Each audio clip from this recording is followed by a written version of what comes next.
RSS এর অবস্থান এগুলোর পক্ষে নয়। ওটা যে ডেমোক্রেটিক সিস্টেম, আরএসএস এর অস্তিত্ব সেইটার জন্য কিন্তু সুবিধাজনক নয় এবং কোনো কোনো ক্ষেত্রে বিপজ্জনকও বটে। ইভিএমগুলো পুড়ে গেল, আত্মহত্যা করলো।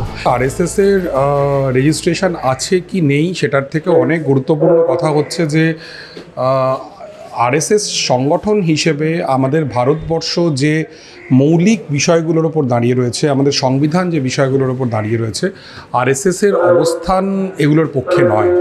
ধর্মনিরপেক্ষতা যেরকম একটা খুব গুরুত্বপূর্ণ আমাদের সংবিধানের একটা ভিত্তি, তাই না?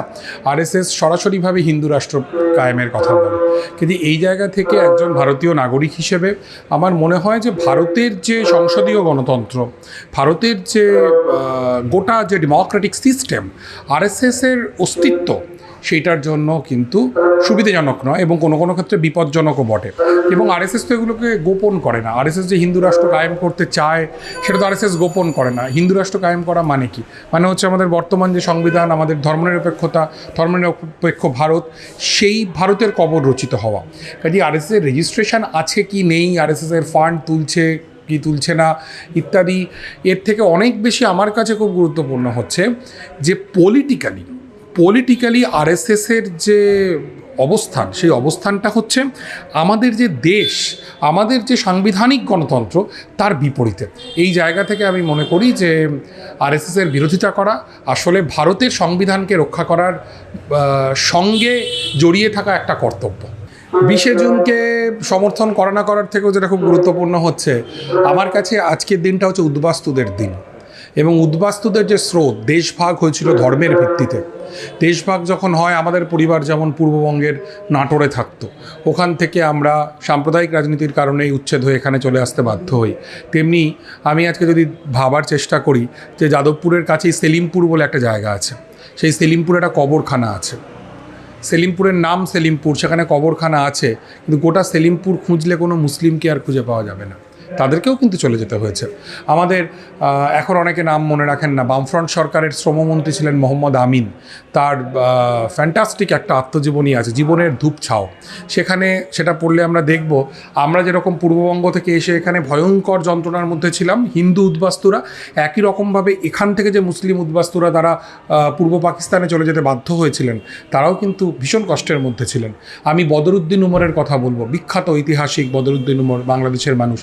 তার বাবা ছিলেন আমাদের পশ্চিমবঙ্গের একজন খুব গুরুত্বপূর্ণ রাজনীতিবিদ।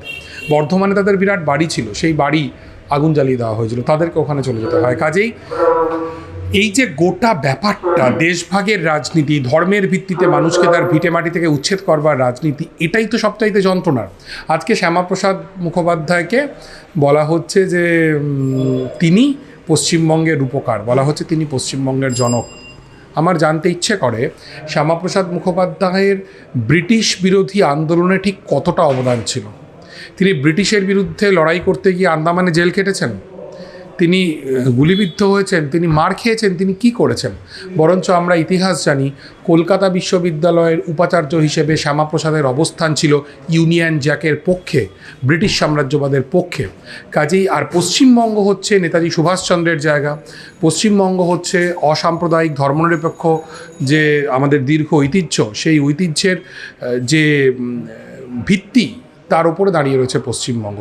কাজেই বিজেপি গায়ের জোরে শ্যামাপ্রসাদকে পশ্চিমবঙ্গের রূপকার, পশ্চিমবঙ্গের জনক ইত্যাদি অনেক কিছু বলতে পারে, কিন্তু তা দিয়ে আসলে বৃহত্তর পরিপ্রেক্ষিতে কিন্তু ইতিহাসকে তারা আবার পুনর্লিখিত করতে পারবে না, ইতিহাসের পুনর্লিখন সম্ভব নয়। কাজেই শ্যামাপ্রসাদ মুসলিম লীগের সঙ্গে হাত মিলিয়েছেন একটা সময়। কাজেই শ্যামাপ্রসাদকে গ্লোরিফাই করবার যে প্রজেক্ট, সেই প্রজেক্টটা আসলে সফল হবে না। পালাবদল হওয়ার পরই আমরা দেখলাম যে ইভিএম পুড়ে গেল, এটিকে নিয়ে কি বলবো? এটা তো একটা অদ্ভুত ব্যাপার। আমরা এমন একটা নির্বাচন দেখলাম যে এই নির্বাচনে লক্ষ লক্ষ মানুষ যারা নির্বাচক মণ্ডলীর অংশ, তাদেরকে এক্সক্লুড করা হলো, তাদেরকে বাদ দিয়ে একটা নির্বাচন সংগঠিত হলো। তারপরে আমরা দেখলাম যে ইভিএমগুলোতে নির্বাচনের যে ভোট, যে ইভিএমগুলোর মধ্যে সংরক্ষিত ছিল, সেই ইভিএমগুলো পুড়ে গেল, আত্মহত্যা করলো। কাজে এটা খুব স্পষ্ট যে এই যে নির্বাচন, এই নির্বাচনের যে বৈধতা, সেই বৈধতা নিয়ে প্রশ্ন তোলার যথেষ্ট অবকাশ রয়েছে। এবং এটা তো একটা, আমি যেটা সবসময় মনে করছি যে এই নির্বাচনটা অন্য নির্বাচনের মতো স্বাভাবিক নির্বাচন নয়, একটা অন্য ধরনের নির্বাচন। এখানে একটা ফ্যাসিস্ট টেক ওভার হয়েছে।